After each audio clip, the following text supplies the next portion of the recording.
Assalamu alaikum friends.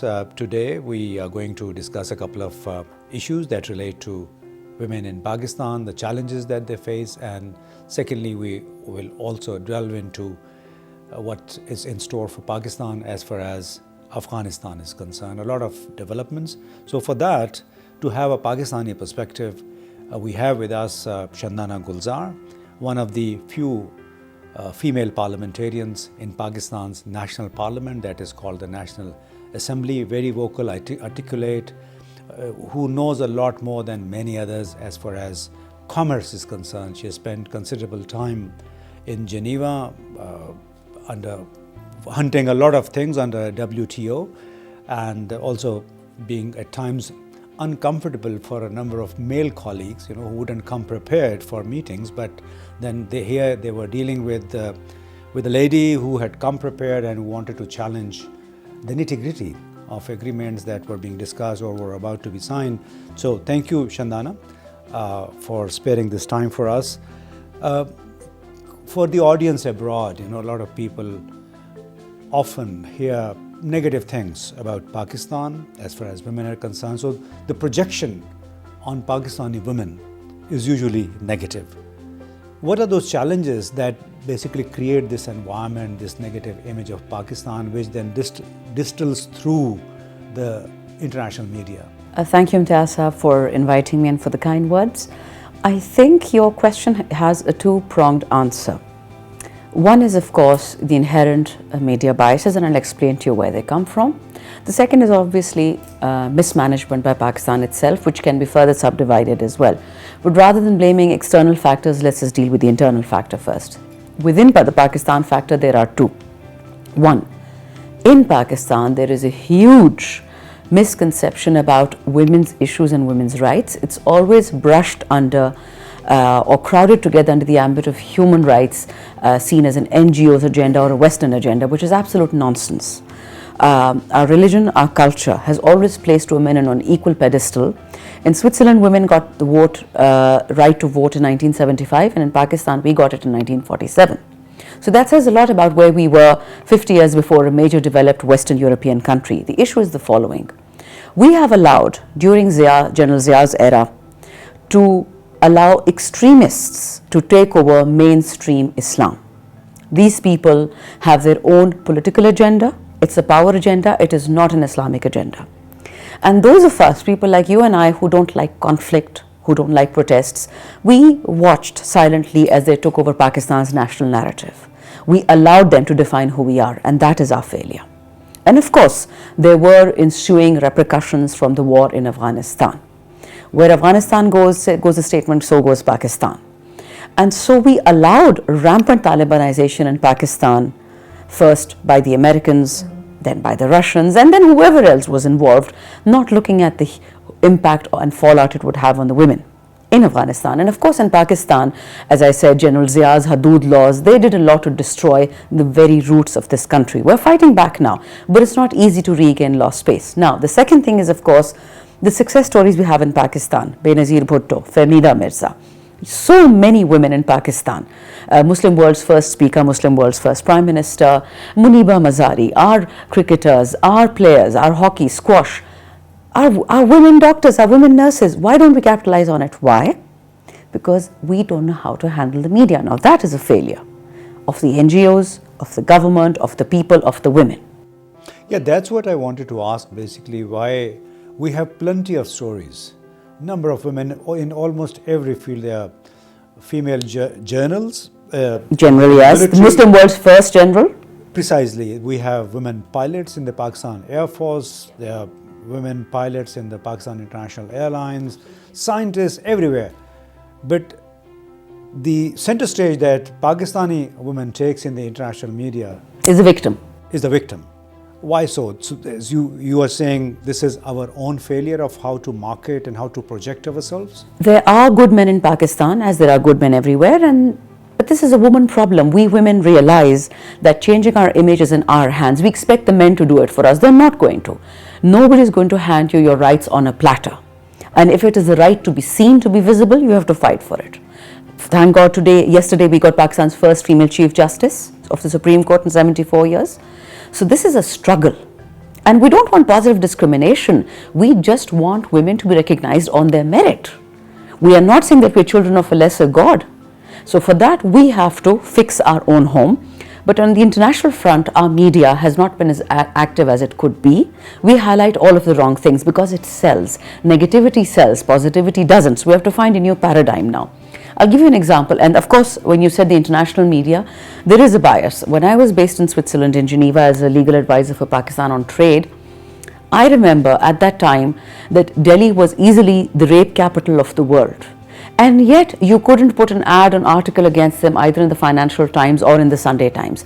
And yet a single bomb, this was the Musharraf era, would blast in Pakistan, and that would take every headline, CNN, Fox News, BBC, you name it. So I found that coverage incredibly lopsided, and I still do. That while human rights abuses, trafficking is the highest against girl child in India, prostitution, rape, abduction, and yet it doesn't make the headlines. Why? Because India is now feeding half the world. India is giving you business, and India has a 300 million strong middle class that the world wants to sell to. So it's more of dissemination of information, and absolutely, as well and as we have to be cleverer than the enemy. And who is the enemy? I'm sorry, I'm going to say this, you're a man too, but a man. It's not an Indian man, it's not an American man. The man, Surah Yasin, Aduun Mubin. And we just don't know how to manage that. But would you also say that in Pakistan, in most of the areas, the social norms, they still trump constitution because it accords equal rights to every citizen of Pakistan? It does. But unfortunately, every citizen of Pakistan has neither read nor the constitution, nor the Quran, nor do they wish to. My own father, God bless his soul, had he not been there, I would not be where I am today, sitting and talking with you, not covering my head, not covering my face. In my village, there's a tradition of doing both, covering the face and head. But he forced me to go to school, university, college, job, work in the courts, which I refused, and he forced me. In some sense, he ripped off my burqa. And I was disdainful, I was arrogant, I was angry. But he explained it to me that for a Pathan man to tell another Pathan man to destroy the parda in his house is a non-starter. What he could do was start with his own wife and daughter. That for equality, he would have to make sacrifices. And he was the head of the village, head of the family. And so he made a social compact. He decided to lead the change. So it was a man that changed our fate. But this is just an exception. The exception will become the rule. The exception will become the rule, and I'll tell you how. Right now, you had a very lucky. You were lucky, basically. My father was a very traditional man, a traditionalist till the day he died, and we argued on many things pertaining to women's rights. But what he did do was believe in SDG 5, the right to equality. Equality is guaranteed by Islam, the constitution, and if society doesn't accept it, for that we have to fight. And that's where the fight lies. So what fight are you leading right now? Because every time you're coming back to SDG 5, and that is about equal rights for every citizen of the country. So is it something that goes against the grain of this society, particularly the grain of the religious right? And it's not at all religion. They cloak it under the guise of religious sensibilities, but it is anything but religion. As proof, in my area, as soon as I became a member of parliament, there was a crisis, there still is, on lack of availability of electricity, clean running water, natural gas sources, energy issues. And my villagers called upon me to have an open jirga with them. As you're aware, jirga in my part of the world is a man's domain. But I invited all the elders of the area, about 100 men, and I was there, and I chose not to cover my face. I only covered my head because I found it a little bit hypocritical. I would not be going to be, if I come on national TV without covering my head and covering my face, why should I cover it in front of them? They're not lesser, children of a lesser God. And so it was an interesting jirga, it was an interesting experiment. They met me for the first time, I met them for the first time. I related to a lot of them, had never met them.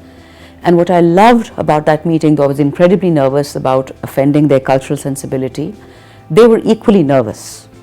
They didn't want to mess it up because they were meeting here an educated woman who was representing them. They took it was sort of an unusual situation? Incredibly unusual. They took pride in me, and they gave me a lot of strength. And from that moment on, it has become the norm that a woman can and will do a jirga when needed. This is actually a very interesting part of how you got into your practical life. And you were lucky you got a very sort of liberal father who pushed you into education and to be on your own feet. Not the majority of women are Right. And you still, when you stepped into practical life, do you think you started with a disadvantage that most women face, or because you had a very good training, grooming, so you didn't feel that disadvantage? No, of course. As a woman anywhere in the world, not just, I recently met members of European Parliament, women, and they said their job was just as hard, if not harder than mine. Because as a woman, when you step out of the home for any job, you have to first prove that you're worthy and then that you're a professional. The fact that you're a woman is in any case a mark against you, but I think women need not waste proving themselves in terms of who they are. We just need to prove that we're good professionals. But in some sense, I had it very easy because I had a strong man backing me in a very misogynistic and patriarchal society. But at the same time, there's a spillover. And this is what we don't see. Right now in my village, we have more than 100 young girls who are working in different fields. Doctors, engineers, far and few, but dentists, lady health workers, teachers, and that is what the aim of my father was, and I try intending to continue that women not only have to be allowed to get an education that they want, but they have to have the ability and the right to work once they are married and have children and families. As I told you, I'm not a human rights activist. I am ensuring that the rights the Constitution and your religion gives you, they must be implemented. Culture cannot be a barrier, and so for that, the spillover has already started happening, and it, as traditional village is mine, and of course it's going to spread to other villages. These girls have a big inspiration. I'm not sure I was the inspiration. But you must be ruffling a few feathers within the village. Surprisingly, I'm not, and that is what makes me very happy. We'll see if I ever stand for an open seat, and that will be the ultimate litmus test. If they trust a woman to be their elected representative, they've done it in other parts of Pakistan. Sindh does it, Punjab does it. In KP, we don't have that many directed elected women. Even Zartaj Gul got elected from southern Punjab. So we'll see, but that is a question we will see. But they do trust me enough, and I think the question is of trust building. If your culture has been dictated in a certain norm and value to you over the years, by putting a woman in jeans and taking off her burqa, you're not going to achieve much. In order to achieve equality, the men in my village have the same amount of constraints on their freedoms as women do. For example, young men are often forced to marry their first cousins when they don't want to, but cultural restraints prohibit them from saying no to their parents. So it's not as if the men in my part of the world have an easier time. Their fathers insist they get married quickly, they don't have a voice in that before they have a job. So it's not just, and this is more about the UN program. You know, there's a women program called At He for She, Male Champions of Gender Equality. We're not going to be able to fight and win this battle for equality without men on our side. In addition, the men have to understand the issues. And thirdly, we don't alienate the men as many women NGOs did in Zia's time. This is not a battle against men. Yeah, but this is a very interesting point and brings me to the question, how do people within your own party react to this struggle, this demand for women's rights? You'd be surprised. It's not just my party. I have had the misfortune of meeting many older women parliamentarians, some first time, some second time, some third time. They are far more entrenched in the patriarchy than the men are.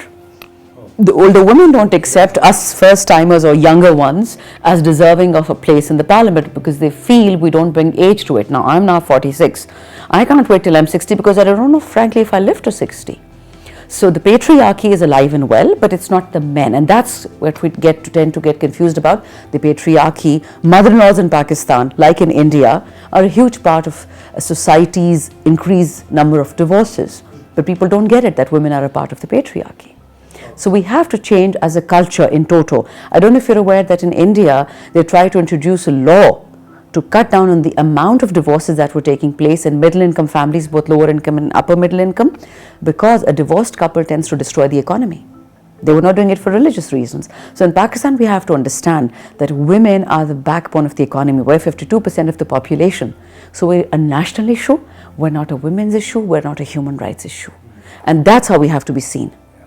Okay, this is indeed very interesting to know that SDG 5 is basically focused on women's rights, on equal rights for women, and that women are a national issue. It's not a gender issue, and to ensure that right for women, more men have to join this struggle of people like Shandana Gulzar, and only through this struggle can we ensure the constitutional equal rights that are accorded to women of all the segments of the society.